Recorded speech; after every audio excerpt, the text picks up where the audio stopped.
আচ্ছা দাদা, আপনার একটা কথা জিজ্ঞাসা করি, আপনি কিছু মনে করেন না? হ্যাঁ দাদা বলেন, সমস্যা নাই। এই প্রবাসে এসে রোদ্রের মধ্যে এত কষ্ট করে কাজ করেন, রোজাটা না রাখলেই তো পারেন। গতবার একসাথে কত সুন্দর ইফতারি করছি, খাইছি আর না খাইছি, পোলাটা তো কাছে ছিল। এই বছর দাদা পাশে নাই, খুব খারাপ লাগতেছে।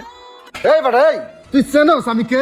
আমি আলমগীর, সিটিজেন আলমগীর। বাবা তোর বিদেশ পাঠাই কি আমি ভুল করছি, অন্যায় করছি? বাবা কো তুমি দেশে ফিরে আয়ো, আমার টাকা পয়সা কিচ্ছু লাগবে না, আমাদের দেশে ফিরে আয়ো তুমি। এই রঞ্জন দা, আপনি বস্তাগুলো গুছান, আমার নামাজের টাইম হয়ে গেছে তো, আমি নামাজটা পড়ে আসি। আচ্ছা ঠিক আছে। মুন্নাদা, আলমগীর দাদা এটা কোনো কাজ করলো? আমি ইন্ডিয়া থেকে 4-5 লাখ টাকা খরচ করে বিদেশে আসলাম। আমি আসছি হোটেল শেফের বিষয়ে, কিন্তু আমাকে দিচ্ছে বিল্ডিং এর কাজ। আমি হোটেলের কাজ শিখেছি, আমি কি কনস্ট্রাকশনের কাজ পারি বলেন? কিছু জিজ্ঞাসা করলে বলে আমার আকামা হয় নাই। দেখুন দাদা, আমাকে বেতন দেওয়ার কথা ছিল 1 লক্ষ টাকা, কিন্তু আমি এখন এই কাজ করে 30-40 হাজার টাকা বেতন পাই। আমি এখন এই টাকা দিয়ে কি করব? দেশে কি ঋণ পরিশোধ করব, না নিজেই চলবো? হ্যাঁ রে দাদা, সেম গল্প তো আমারও দাদা। আমি ইলেকট্রিক বিষয়ে আইছি, আমার কাছে 1.5 লাখ টাকা বেতন দিব। আমার এনে 2 মাস বসে রাখছে। আমি যে জায়গাটা থাকি, না আছে থাকার জায়গা, না আছে ঘুমানোর জায়গা, সেটা তো আপনি ভালো করেই জানেন। ইফতারি করতে কষ্ট হয়, রোজা রাখতে কষ্ট হয়, এখন কিছু বললেই লাথি দিয়ে বাংলাদেশে পাঠাই দিব। কই যাবো দাদা কোন? দাদা আমার ফোন আসছে। আব্বা আসসালামু আলাইকুম, ভালো আছে? বাবা এই যে 6টা মাস ধরে তুই বিদেশ গেছিস, এই যে ধার্য না করে তোর বিদেশ পাঠাইলাম। এই যে পাওনাদাররা তোমার জায়গায় জায়গায় অপমান করতেছে টাকার জন্য। তুই না কইলি টাকা পাঠাই দিবি এই সপ্তাহে? জি আব্বা, এই সপ্তাহে পাঠাবো মনে পাওনা তো আর একটু ধৈর্য ধরতে কন। বাবা রোজার 3 টাকা আছে, তুই কিছু টাকা পাঠা। তোর পোলা তো আবার মাছ মাংস ছাড়া কিছু খাইতে পারে না, রমজানের বাজার লাগবে। রমজানের বাজার লাগবে না? হ্যাঁ তাড়াতাড়ি টাকা পাঠা। ঠিক আছে আব্বা। আচ্ছা রাখলাম। দাদা, ইফতার করার জন্য কাছে করে টাকা রাখছিলাম, বাড়িতেও নাকি বাজার নাই, এখন এই টাকাটাও পাঠাই দিতে হবে। পুরো রমজান মাসটা যে কেমনে চলমু। আলমগীর ভাইছে কিরে মুন্না রঞ্জন, কাজ কর্ম বাদ দিয়ে তোরা দুইটা নিয়ে কিসের মিটিং করস? তোর পানি দেওয়া শেষ হয়েছে? হ্যাঁ ভাই, পানি দেওয়া শেষ হয়েছে। ভাই আপনার সাথে কিছু কথা আছে। কি কবি ক? ভাই আমরা সিদ্ধান্ত নিয়েছি, এত টাকা খরচ করে বিদেশ এসেছি, আমরা রাকাম সারি দেশে থাকতে পারবো না। হয় আমাকে যে কাপের কথা কই আনছেন ওই কাম দেন, নইলে আমাকে পুরো টাকা ফেরত দেন, আমরা বাংলাদেশ চলে যাই। আপনি কথা কই না? শোন, তোকে এখন আকামাটা হয় নাই, আকামাটা হোক, তোকে ভালো একটা কাজ দিয়ে দিব। আপাতত এটা করতে থাক। আলমগীর ভাই বাড়ির থেকে আমার পুরো ঋণ করে বিদেশে পাঠাইছে, এখন কত ঋণের 1 টাকা শোধ করতে পারি নাই, কোনো অভাব দূর করতে পারি নাই, নিজে খাই না খাই, বাড়ির কথা তো চিন্তা করতে হইব। এইভাবে বিদেশের মাটিতে থাকা যায়, খাওয়া যায়। আইন একটা রুমে দিয়েছেন, এই রুমে থাই 8 জন, 8 জন 1 লাখ খায় না, ঘুমায় না, আড্ডে যায়, আড্ডে গেল ভাই সিরিয়াল। এই জায়গায় থাকুন যাবো না, আপনি আমাকে টাকা পয়সা ফেরত দেন, আমরা বাংলাদেশ চলে যাই, আমরা আর এক মুহূর্ত থাকবো না। এই বেটা, এই চাটিং চাটিং কথা কস কে? পাটনা কথা হইছে না? একদম চুচুটা ধরে লাথি মারে নিচে ফেলাই দেবো। হেই, এটা কি তোর বাংলাদেশ পাইছাস? এখান থেকে যদি একটা পাখি উদা হয়ে যায় না, কেউ টেরও পাইবে না। এই তোরা আইছত আর এক দালালের মাধ্যমে, তগর যে আমি বুঝাইতেছি, এইটাই তো তগর কপাল, বুঝতে হবে। যখন সময় হয় ভালো কাজ পাওয়া যাবে। এই মিটিং বাদ দিয়ে কাজ কর, যা। এই তো যা, কথা বুঝছো? ঠিক আছে ভাই। রঞ্জন দা, আসলে দালাল জাতটাই খারাপ। গতবার রমজানে পুরো ফ্যামিলি একসাথে, আর এইবার আমি কই? বাবা মুন্না, আব্বা তুই তো দেশে থেকে কিছু করতে পারলি না। তোর বন্ধু স্বামীন যে বিদেশ গেছে, ও তো ভালোই আছে। তুই বিদেশ যাওয়ার ব্যবস্থা কর। উত্তর পাড়ার জমিটা বন্ধু খাইয়ে আমি কিছু টাকা জোগাড় করতেছি, আর বাদ বাকি টাকা আমি ব্যাংকের টা লোন করে দিতেছি। তুই বিদেশ যাচ্ছিলে বাবা? আব্বু তুমি বিয়ে যান, আমি তোমার সাথে থাকতে পারবো না। অল্প কদিনের জন্য যাও বাবা, যখন তুমি মিস করবো আমি আবার চলে আসবো। না আব্বা, তোমারে যেতে দেব না, তুমি গেলে আমার সাথে করে নিয়ে যাবা। কি গো, তোমার বিদেশ না যাইলে হয় না?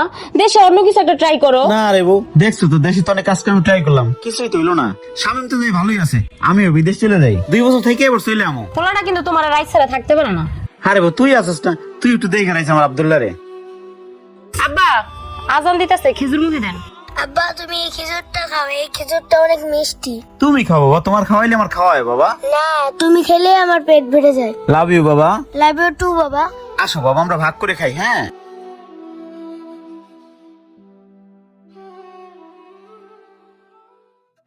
হ্যাঁ মুন্নাদা, হ্যাঁ দাদা।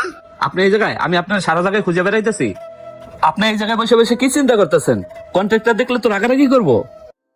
দাদা বাংলাদেশের এই টাইমটা ইফতারের টাইম তো, আপনার ভাবের কথা, আপনার ভাইস্তের কথা খুব মনে পড়তেছে।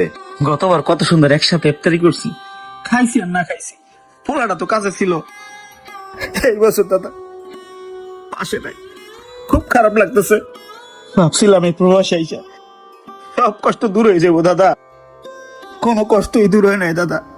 বাপে এত ঋণ টিন করে এই প্রবাসে পাঠাইলো, ভাবছিলাম এই বিদেশে এসে টিয়া পয়সা কামাইলে সব কষ্ট দূর হয়ে যাইব। দাদা দুঃখের জায়গা দুঃখ রয়ে গেল দাদা, কষ্ট আর দূর হইলো না, এই কষ্ট আমি কেউ বুঝাইতে পারি না দাদা। সবাই মনে করে প্রবাস যেন কত শান্তির জায়গা, কত সুখের জায়গা দাদা। বাপটা ফোন দিলে বাপটা ওঠে গেছে না, কিছু বুঝে না।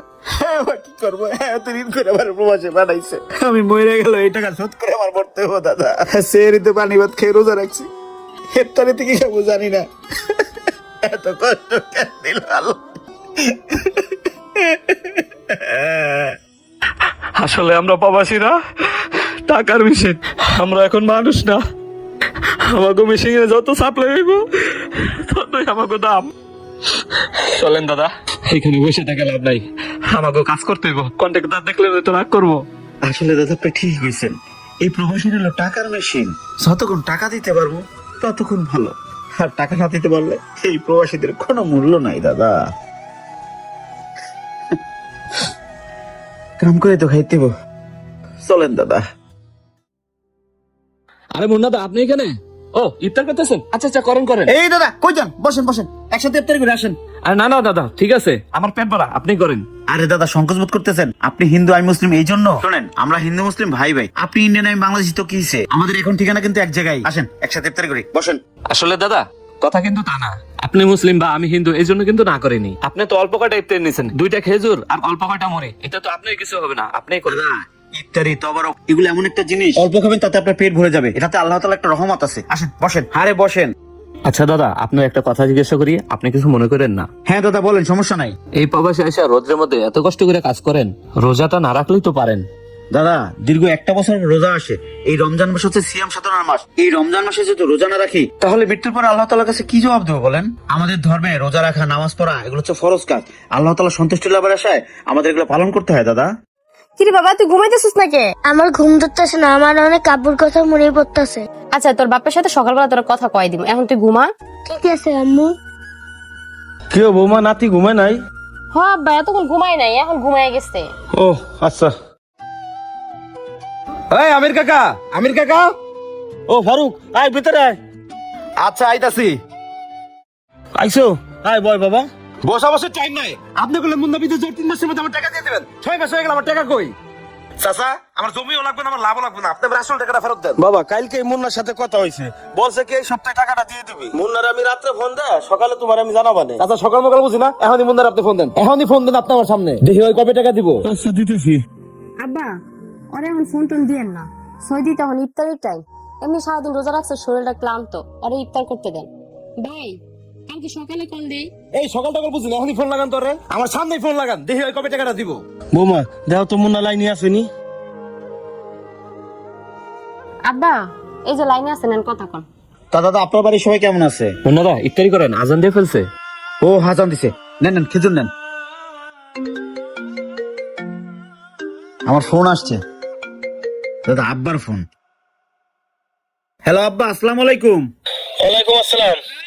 বাবা আমার এই বুড়ে বসে আর কত অপমান করাবে মাঝি রাতে, ক বাবা? এই যে ফারুক এসে সিল্লি করতেছে বাড়ির উপরে। তুমি যে কয়লাতে টাকা পাঠাই দেবা না, তুমি টাকা পাঠাও নাই, তাহলে আরে টাকা আমি কইতে দেবো কও? বাবা তোর বিদেশ পাঠাই কি আমি অন্যায় করছি, ভুল করছি? বাবা তুই ক। আব্বা একটু কষ্ট করে ওনার কোন আগামী সপ্তাহে আসতে, আমি আগামী সপ্তাহে জ্যামডি টাকা পাঠাই দেবো না আব্বা। আপনি ফারুকের কাছে দেন, আমি বুঝাই কই। এই না কথা কও। হ্যাঁ হ্যালো মুন্না ভাই, আপনি একটু ম্যানেজ করেন ভাই, আমি আগামী সপ্তাহে আপনার টাকাটা পাঠাই দেবো ভাই। আচ্ছা ঠিক আছে, এক সপ্তাহের মধ্যে আমি টাকাটা পাওয়া যায়, এরপরে যাতে আর 9-6 না হয়। হইব না ভাই, তুমি যাও। এই নেন ধরেন, অল্লাহর কথা কন। হ্যালো বাবা, সৌদিতে এখন ইফতারের টাইম, তুমি কি দিয়ে ইফতার করতেছো বাবা? ওই জায়গায় নাকি দুম্বের মাংস সস্তা, গরুর মাংস সস্তা, ফল পাকড়া এগুলো বলে খুব সস্তা।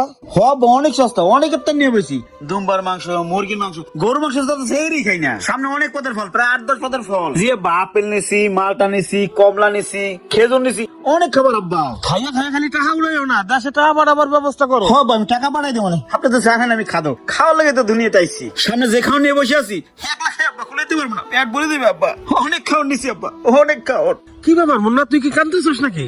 কই আব্বা? না তো। আব্বা মোবাইল একটু দেন তো। ধরো তো বাবা, তুমি একটু কথা কইছে। কি গো, তুমি কি কাঁদতাছো? না রে কাঁদতাছি না, তো কথা মনে বললো তো, একা একা ইফতারি করতেছি তাই। হ্যাঁ, পোলাটা না তোমার লাগে অনেক ছটপট করে, ঘুমাইতে গেলে খালি তোমার কথা কয়, আর আমারও খুব খারাপ লাগে। তুমি দেশে ফিরায়ও, আমার টাকা পয়সা কিচ্ছু লাগবে না, আমাদের দেশে ফিরায়ও তুমি। বউরে এই প্রবাস আইছে নিজের ইচ্ছায় আর যাইতে ও পরের ইচ্ছায়। টাকা পয়সা কামাই যদি না যায় নির্বাতি করে বিদেশ আইছি, এই টাকাগুলো আমি কেমনে শোধ দিব? দেশ যাই তোমার আত্মহত্যা করানো লাগবো, তোর মুখের দিকে তাকান যাবে না, আব্বার মুখের দিকে তাকান যাবো না। এনে তো আছি, ভালো আছি, তুই কাঁদিস না। শোন, যদি বাচ্চা তাই দেওয়া হবে বাংলাদেশে, আর মহিলা গেলে লাস্ট আমার নেওয়ার ব্যবস্থা করিস, কারণ এই বিদেশের বাড়িতে কেউ কারণ আরে তোর কথা খুব মনে পড়ে। কি করবো কর, এই টাকার জন্য প্রবাসে আইছি। প্রবাস জীবনটা খুব কষ্টের জীবন নেবো, দোয়া করি আমার জন্য, আমি যেন ভালো থাকি। রাখ বোন, রাখ। পোলাটা রাইতে তোমার লেগে সেই কান্দে, পোলাটারে ঘুম পাড়াইতে গেলে খালি তোমার কথা কয় যে আম্মু বাবা কবে আইবো, বাবা কবে আইবো। আমি আর কিভাবে পোলারে সান্ত্বনা দিব, আমি কি বুঝাবো আমার পোলাটারে যে তুমি আইতে পারতেছো না দেশে। থাকবো, তুই আর কান্দিস না, তুই আবার আব্দুল্লাহরে দেখে রাইস। রাখ বোন, রাখ।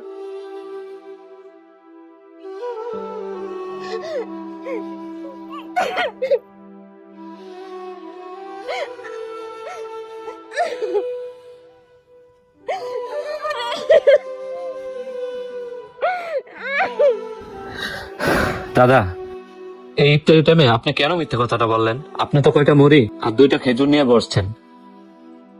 দাদা, এই মিথ্যা কথাটা বললাম, আমার সামান্য একটু মিথ্যা কথায় যদি আমার পরিবারটা ভালো থাকে, এই জন্য মিথ্যা কথাটা বললাম দাদা। আল্লাহ আমার মাফ করুক।